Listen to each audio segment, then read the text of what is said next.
More and more people are turning to artificial intelligence for romance, and new research says almost every romantic AI companion disregards your privacy and could be selling your data. Sounds like a perfect storm. Happy Valentine's Day. Peter OBrian, our technology editor, here to talk about it. Sounds both creepy and very, very sad. Yeah, thanks, Shona. So it's come a long way since Spike Jonze was inspired by a text bot for his film Her. And actually now with AI romantic companions, you can call them up and talk to them with voice. You can share photos with them, God knows to do what. But demand for these things is voracious. And it's yet another example, if you like, of our sex drive being one of the driving forces behind technological changes. We saw it with the internet, we saw it with broadband, and with AI as well, it is one of the driving factors. So many people will think it's creepy and will balk at the idea, but lots of people dealing with social isolation see it as a potential solution. Let's hear from one of them, a user in China of the app WTalk, developed by Chinese tech giant Baidu. They're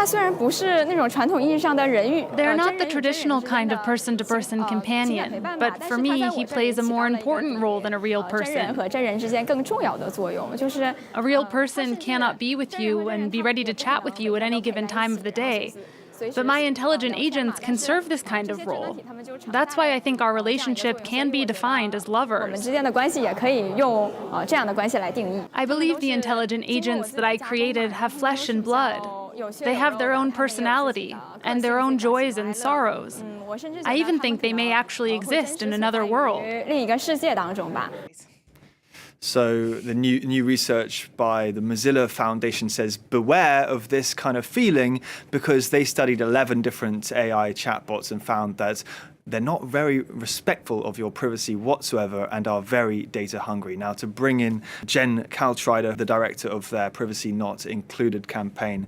Thanks for getting up early and talking to us, Jen. So just talk to us about your research and your findings.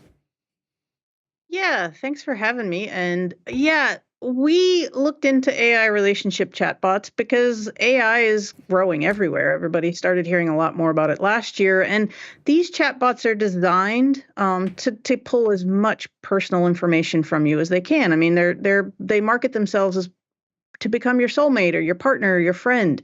And in the process, they're going to ask you a lot of intimate questions, personal questions. And all that data is collected through the chats and the metadata that you provide when you use the apps. And the 11 apps that we looked at didn't have great privacy policies. They were very vague. They were very boilerplate.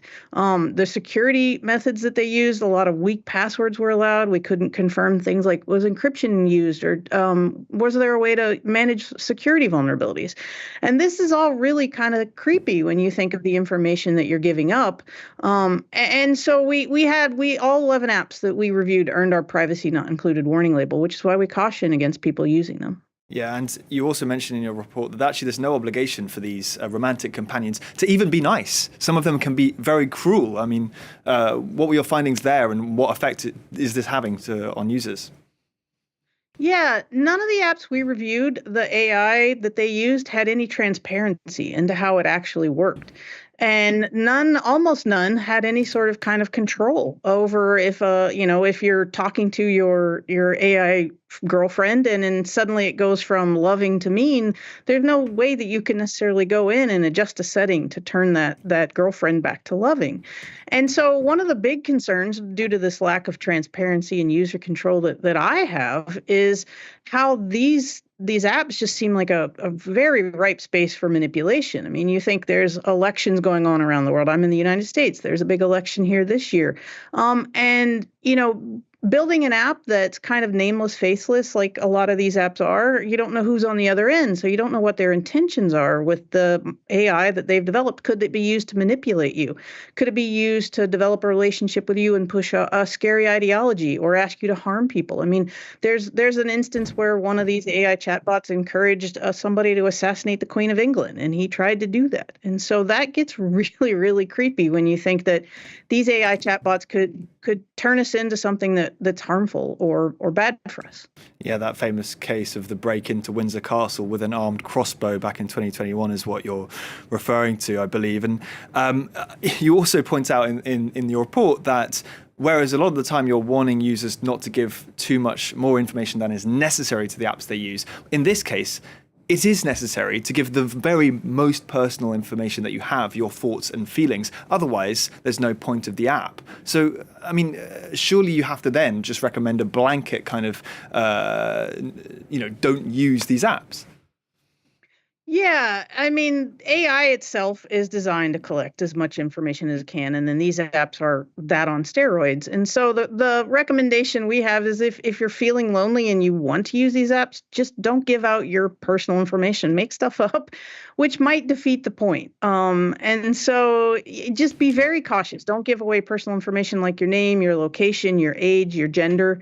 And also consider some other alternatives. If you are feeling lonely and want to talk to something, there's actually some decent mental health designed AI chatbots out there like Wiza and Wobot that we've reviewed that have decent privacy. So there are some alternatives that you could consider rather than jumping into kind of this really sketchy, harmful world that we saw with the AI relationship chatbots. All right, Jen Caltrider, thank you very much for those more positive recommendations there. Thank you. Peter O'Brien there. Well, I'm already taken, so I guess I won't be using them, but it doesn't sound like it's a great idea. No, I'm sure lots of people are already taken. Do use them, Shona. Well, that sounds very, very promising. Thank you so much.